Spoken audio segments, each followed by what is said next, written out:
Haleluya, puji Tuhan. Tuhan Yesus memberkati kita semua. Bapak Ibu Saudara yang dikasihi Tuhan, salam bahagia, berkat Tuhan dilimpahkan atas kita. Puji Tuhan. Saya akan membaca firman Tuhan di dalam Efesus 5 ayat 14 mulai. Itulah sebabnya dikatakan, bangunlah hai kamu yang tidur, dan bangkitlah dari antara orang mati, dan Kristus akan bercahaya atas kamu. Ayat 15 sebagai penekanan, karena itu perhatikanlah dengan saksama bagaimana kamu hidup. Janganlah seperti orang bebal, tetapi seperti orang arif. Puji Tuhan. Rasul Paulus mengingatkan jemaat Efesus, karena itu perhatikanlah dengan seksama bagaimana kamu hidup. Jangan seperti orang bebal, tetapi seperti orang arif. Orang bebal itu bukan orang bodoh, Bapak Ibu Saudara yang dikasihi Tuhan, maksudnya IQ-nya dia nggak pintar secara intelektual, bukan. Orang bebal itu ada kemungkinan orang itu orang yang pintar, cerdas, IQ-nya tinggi. Tetapi orang bebal ini adalah orang yang tahu kebenaran tetapi tidak mau tunduk melakukan kebenaran. Nah, di sini dikatakan tetapi seperti orang arif, jangan hidup seperti orang bebal, tetapi hiduplah seperti orang arif, orang yang bijaksana. Bapak Ibu Saudara yang dikasihi Tuhan, haleluya, seperti apa kriteria orang bijaksana menurut firman Tuhan? Kita melihat di dalam Matius pasal 7. Matius pasal 7, kriteria yang Tuhan berikan itu beda dengan kriteria standar dunia. Puji Tuhan. Matius 7 ayat 24, dua macam dasar.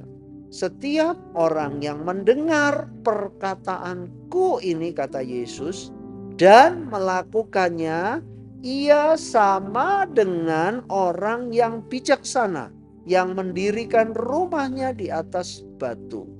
Kemudian turunlah hujan dan datanglah banjir, lalu angin melanda rumah itu, tetapi rumah itu tidak rubuh sebab didirikan di atas batu.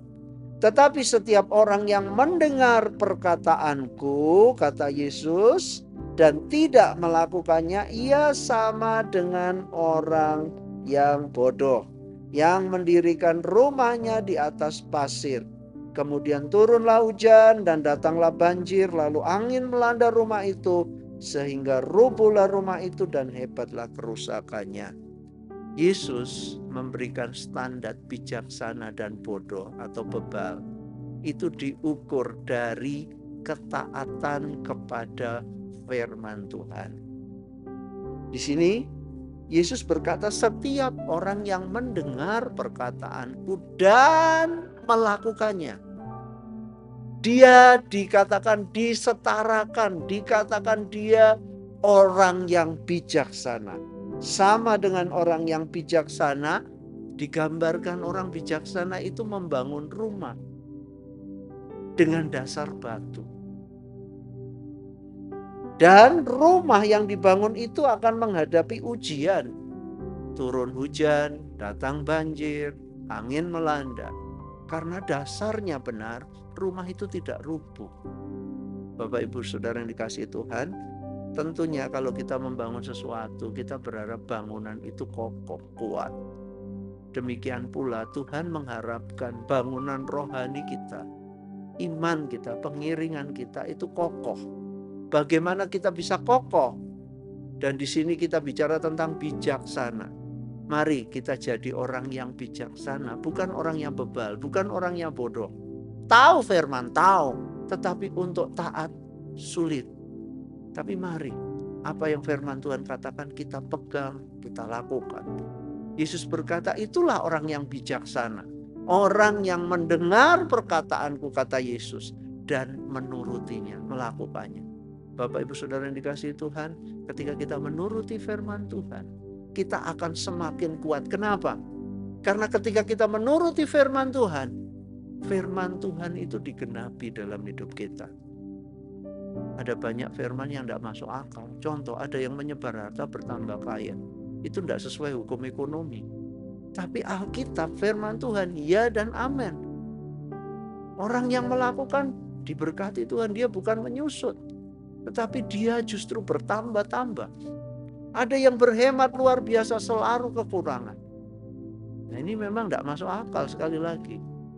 Tetapi sekali lagi, firman Tuhan ingin, Yesus ingin kita dengar, mari kita turuti, supaya kita jadi orang-orang yang bijaksana. Tadi Efesus, perhatikan dengan seksama bagaimana kamu hidup. Perhatikan, lihat baik-baik diri kita. Apakah kita tergolong orang yang bijaksana atau orang yang bebal atau bodoh, Alkitab katakan.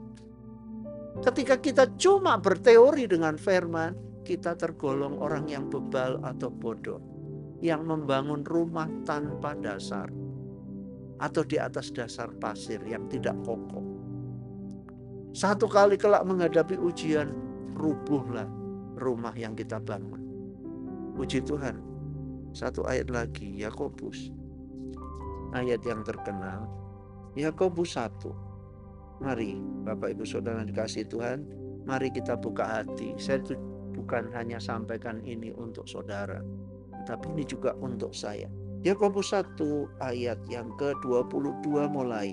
Tetapi hendaklah kamu, saya dan saudara, menjadi pelaku firman dan bukan hanya pendengar saja. Sebab jika tidak demikian, perhatikan, kamu, saya dan saudara menipu diri sendiri. Sebab jika seorang hanya mendengar firman saja dan tidak melakukannya, ia adalah seumpama seorang yang mengamat-amati mukanya yang sebenarnya di depan cermin.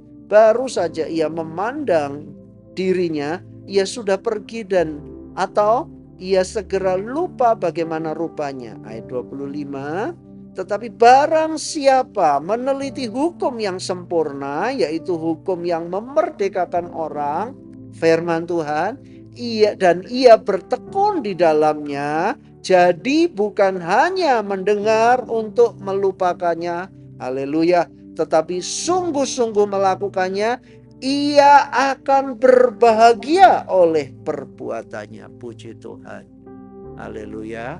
Tadi Matius katakan, hidupnya akan kokoh kalau menjadi pelaku firman. Yang kedua di sini, berbahagia. Saudara, menuruti firman Tuhan itu bukan satu kebodohan.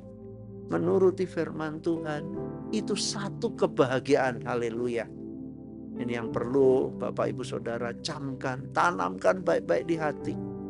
Firman Tuhan diberikan bukan untuk menyusahkan kita, menyiksa kita, mengekang kita. Tidak. Justru di dalam kebenaran firman Tuhan itulah kita dimerdekakan. Kita akan berbahagia. Puji Tuhan. Mari Bapak Ibu Saudara yang dikasihi Tuhan, biarlah melalui firman Tuhan ini kita mau berkomitmen. Tuhan, saya mau menjadi pelaku firman. Tolong saya Tuhan, supaya setiap firman yang saya dengar termeterai di hati saya, tertanam di hati saya, dan saya lakukan. Puji Tuhan, Tuhan Yesus memberkati kita semua. Haleluya.